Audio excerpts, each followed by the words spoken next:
I'm Amber Davies, and this is your 5-minute call. This is the space where musical theatre takes centre stage. From unforgettable backstage stories with incredible special guests to insights from my life and my theatre journey. We're leaving it all on the mic every single week, so let's jump in.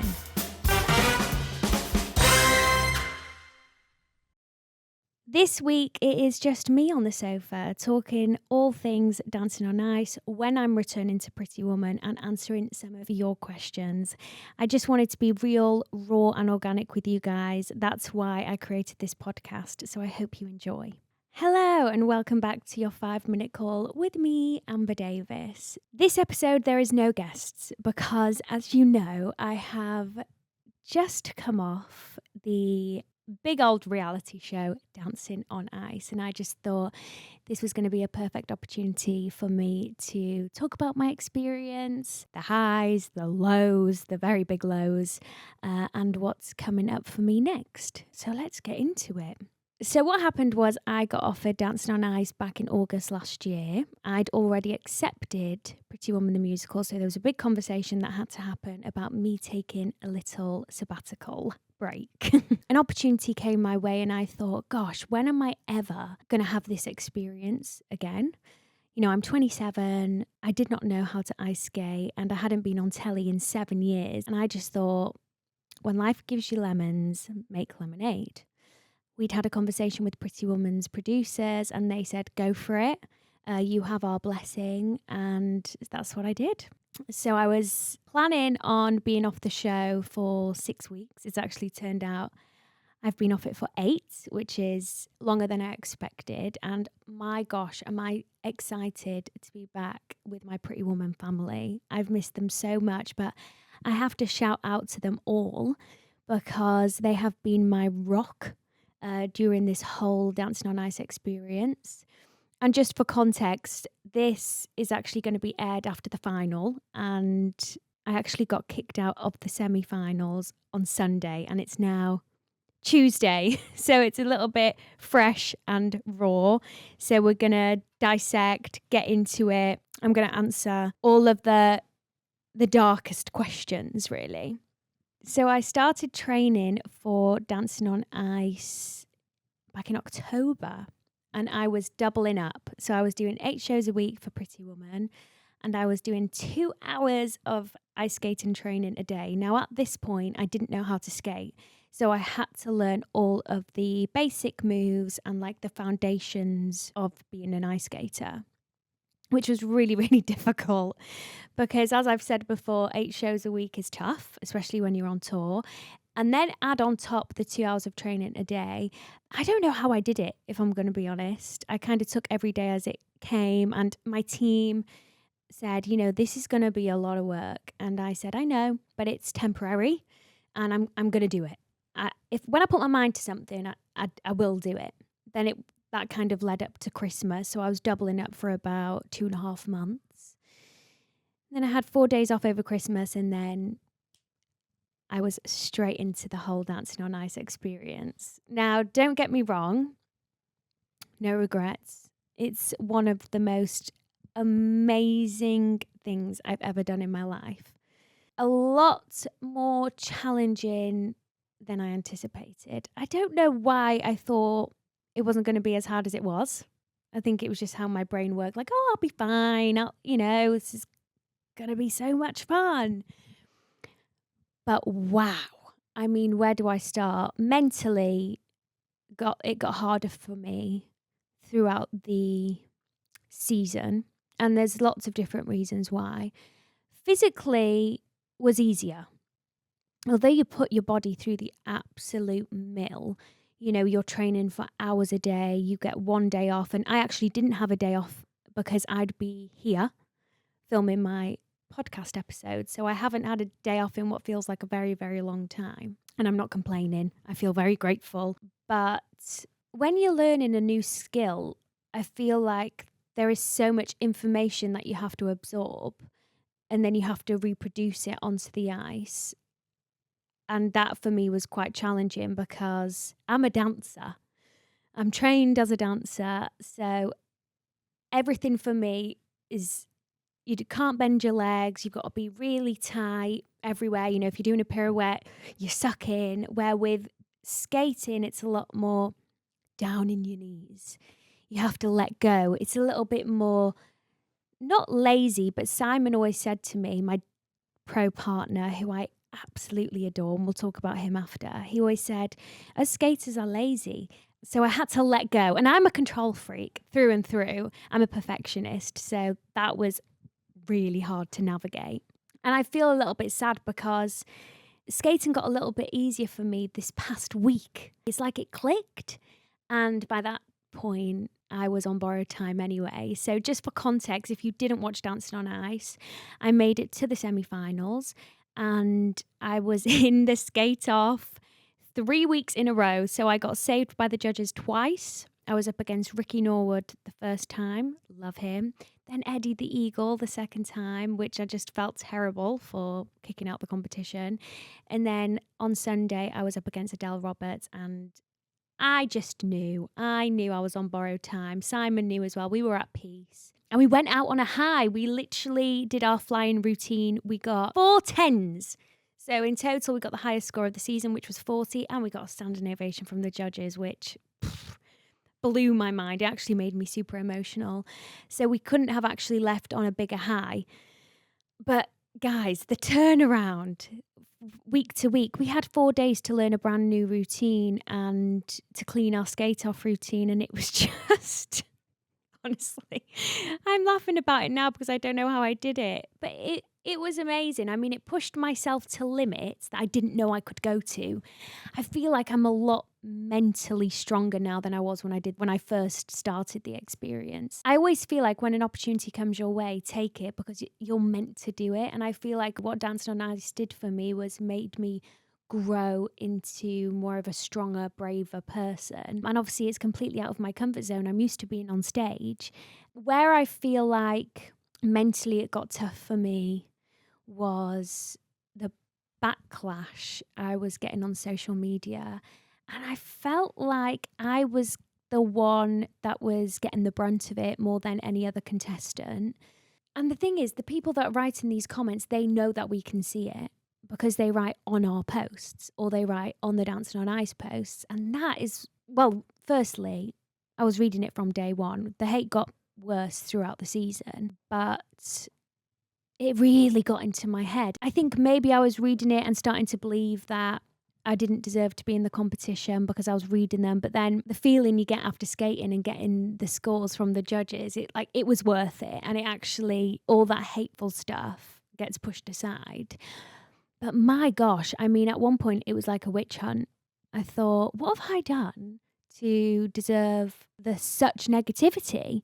And it's so crazy because I've left the competition and when I go on social media now, it's like, oh, she should have stayed or blah, blah, blah, blah. And I just think, where was all the love during the competition? Anyway, I don't want to linger on that, but I had to get it in there that the one thing that let this experience down was the trolls. I actually deleted Twitter because I couldn't bear to see, for example, how hard as contestants and the pros and the production work to create a live show once a week. We go through so much stress. We go through such an intense process. And it was crazy, the negativity that we'd get. And at the end of the day, it's just a TV show and I couldn't escape for it. I feel so, so proud of myself for signing up, doing it, and leaving with my head held high. The thing is, the audience that I've got listening to this, I know with my full heart, none of you would go and leave any type of negative comment on anyone's social media. But I just want to urge, please always be kind. Lead through life with kindness because no one really knows what they're doing. So it's all about going with the flow, being a nice person. Yeah, I don't want to talk about that anymore, but I still can't believe I was a semi-finalist on Dancing on Ice. I've learned how to skate. In the semi-finals, we learned how to fly. So Panto Palladium, if you're listening to this, if you're looking for a Tinkerbell at Christmas, I am available.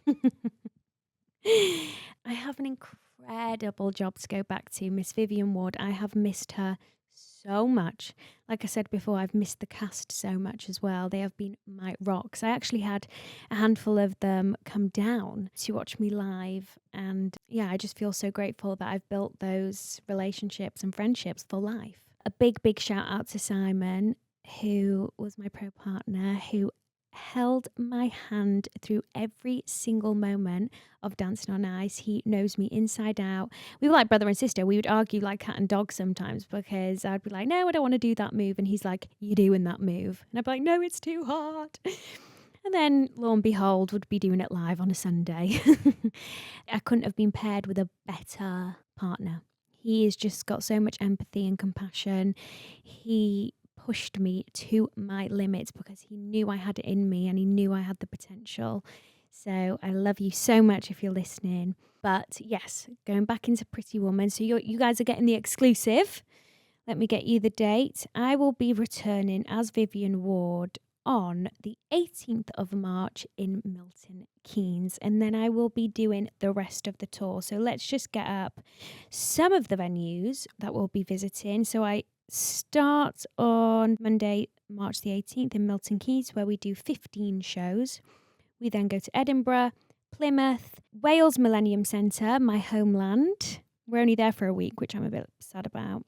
We then go to Bromley, Leeds, Sunderland, Belfast, which I'm excited about, Cork, Dublin, and so many more cities. So if you haven't booked your tickets, please do. It's an incredible show. I cannot wait to be reunited with my onstage lover, Mr. Oliver Saville. It's been a while. I'm actually going up to Manchester next week to have some vocal calls and rehearsals because I haven't done the show in over, my last show was December. So I really need to clean up, open my script, revisit my lines, and then I'll be back, which I'm just so, I just feel like how lucky am I to have experienced Dancing on Ice and then go back to being a lead in an incredible show. I'm just so happy and happy that I've been able to just touch base on Dancing on Ice. I mean, best experience of my life, toughest experience of my life. Cliche, but it's changed me as a person. I feel like after skating on live television every Sunday night, I feel like I'll be able to do anything. Now it's time for a quick interval. Go and powder your noses and we'll see you in 2. As you guys know, we like to offer the door to ask us questions. I've got a lovely question here. Do you actually enjoy speaking to fans at stage door? Now, I'm a chatterbox. As you guys know, I have my own podcast. I adore meeting fans at stage door. I love seeing familiar faces as well. Like, I don't actually know you, but I've definitely seen you at stage door before. I have like a picture memory and I'm like, I know you. Yeah, I love it. I love getting pictures. I love hearing what you guys thought about the show. I love hearing about your stories, or if you guys, sometimes it's like, oh, I saw you in this show, or I saw you in that show. And it's just so heartwarming. Even when I come out and it's raining and I'm like, you guys are amazing. You're literally standing here in the rain. Like, of course, I'll always give people the time of day. The only time sometimes I won't do stage door is if it's in between shows and I'm like starving. I'm like, oh my gosh, I need to eat. Or I have like a meeting or something and I can't come out. But most of the time, I will, of course, make the efforts, come and give you guys a big cuddle. How do you rest your voice in between shows? That's a good one, really, because I feel like you push yourself to your max. Say you're doing matinee, you sing your track, and then you obviously have downtime, and then you have to do the show all over again. Do you know what my biggest advice is? Not to think about it. I just eat. I try and keep my voice warm by talking to people. I'm not the type of performer who has downtime or will like, oh, I'm going to be silent. I'm going to go on voice rest for half an hour. That for me just doesn't work. It does work for a lot of people. I know some people will stay in their dressing rooms and just have that moment to themselves. But for me, I just keep my voice warm. I'm constantly chatting anyway. I feel like all I've done for 27 years of my life is chat. So if I was to have vocal rest, I think my voice would be like, oh my gosh, what is she doing? why isn't she talking? So yeah, I kind of just keep it myself warm, and then I do a little vocal warm up at the 5-minute call, wink wink, before my second show. Next questiono, Ronaldo.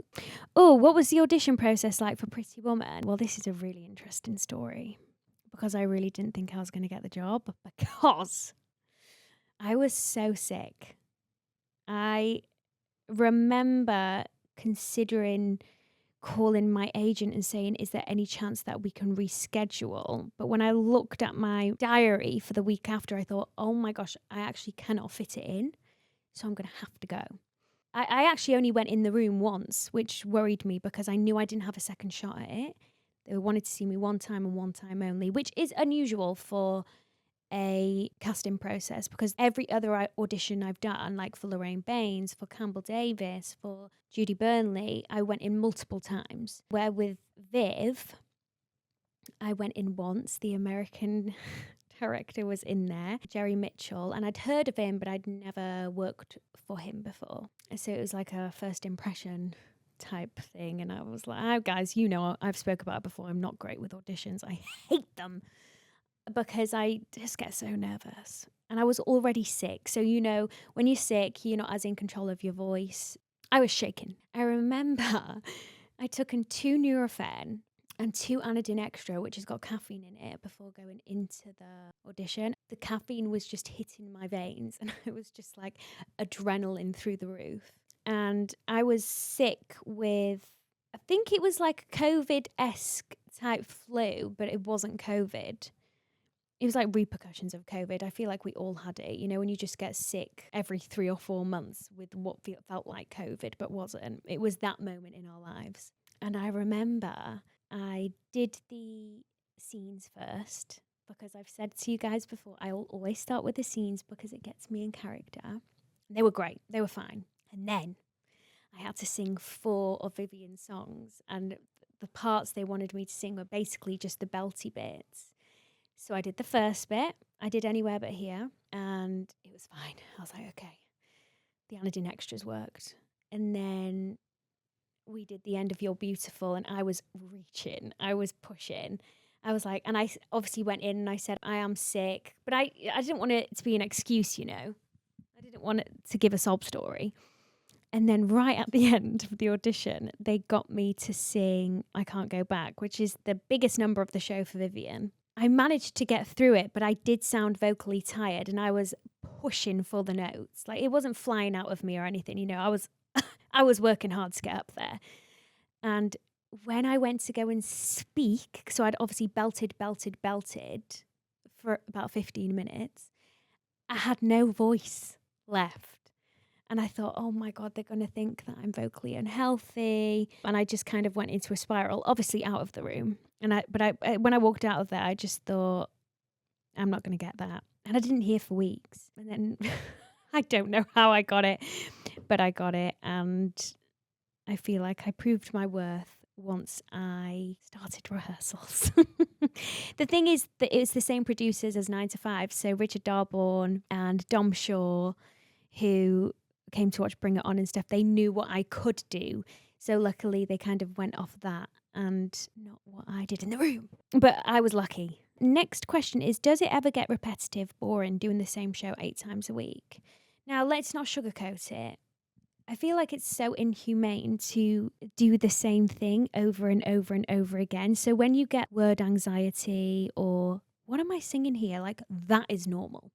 Because it's Groundhog Day every day, isn't it? You do the same track, you wear the same costumes, you have the same wig, you do the same makeup, and sometimes you can feel like, oh my gosh, what am I singing here? You know, that's why holidays are good, or that one day off you get a week, have the day off. For me personally, I don't find it boring because I love it, and I would do this job for free. I really would.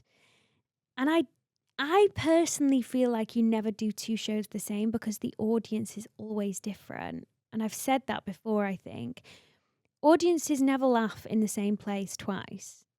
Or someone will shout something out and it will knock something. Or you have a cover on. Or something funny happens on stage. Like no show is the same. Or you have a show stop. So I don't find it never, and I don't think I could ever find it boring. But repetitive, yes.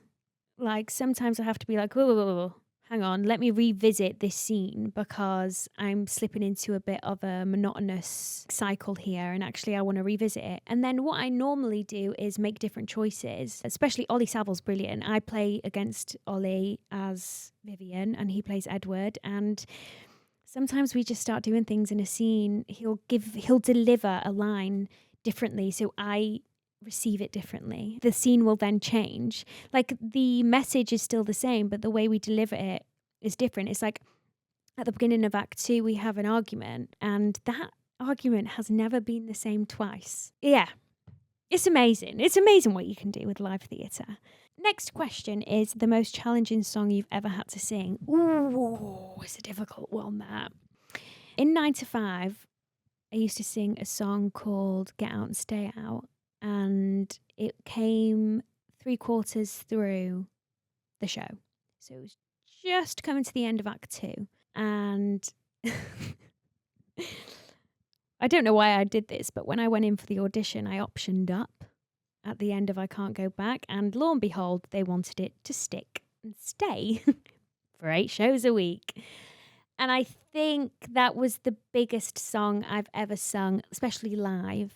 And I remember doing it every night and just thinking, here we go, here's the big bit. But I never let it get in my head. Basically, how I do things is once I've got a song locked in, I convince myself that's muscle memory now, so it will always be easy, as in I really take that lightly, easy to sing. It's always a push, if you're tired or whatever. But that's how I mentally prepare myself, is that, oh, it's muscle memory now. So I can definitely do it. I just convince myself, like, oh my gosh, yeah, I can do it. But I Can't Go Back, the end of I Can't Go Back. Oh, no, not I Can't Go Back, sorry, Get Out and Stay Out. I'm mixing 2 songs here.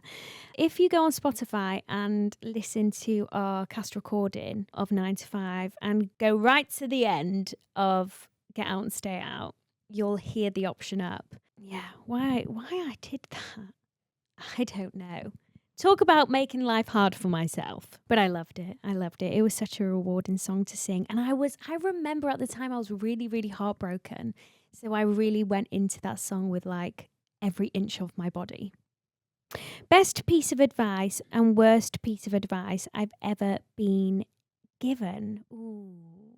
The worst bit of advice I'd probably say is like, some people have insinuated that the job needs to consume my life. And I would never survive in a role if all I did was live, breathe, and eat that role. I would get in my head, yes, it's a job and I'm doing it on tour or I'm doing it in the West End, but my God, no one could pay me enough for it to take over my life.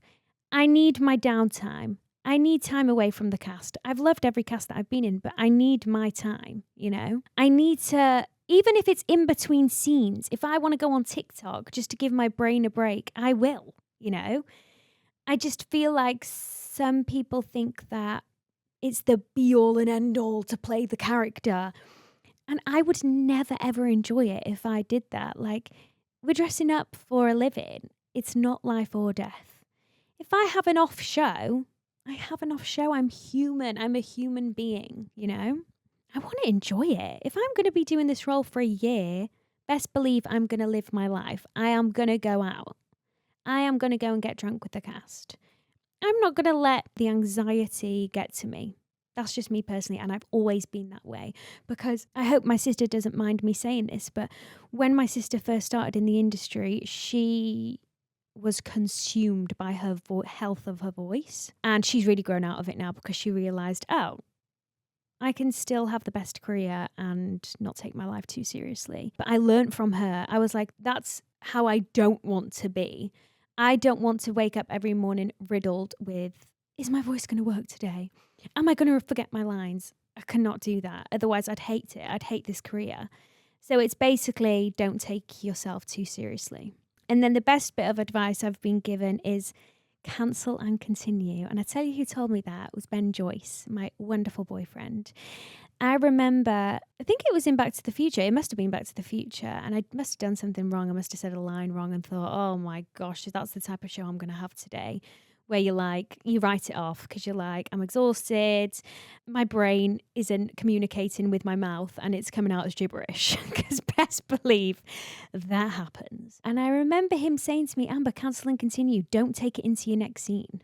And I thought, oh my gosh, those small words blew my mind. And every single time now, if something happens on stage, I cancel and continue.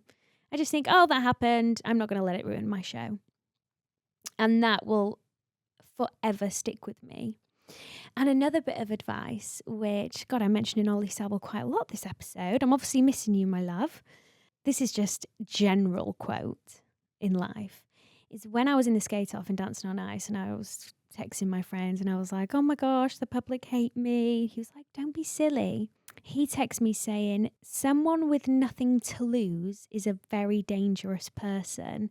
And I swear to God, I want to get that tattooed on my body somewhere because those words hit differently. I just thought, wow, someone with nothing to lose is a very dangerous person. And I love that.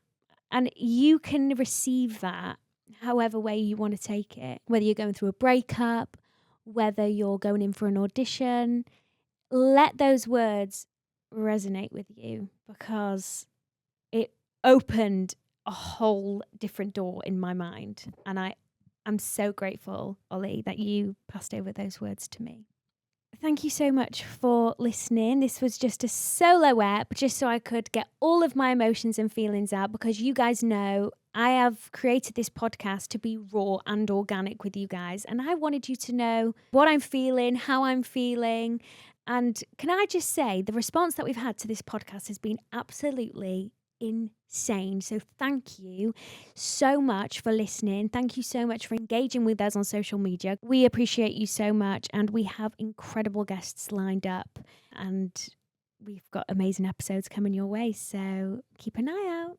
Thank you so much. Bye.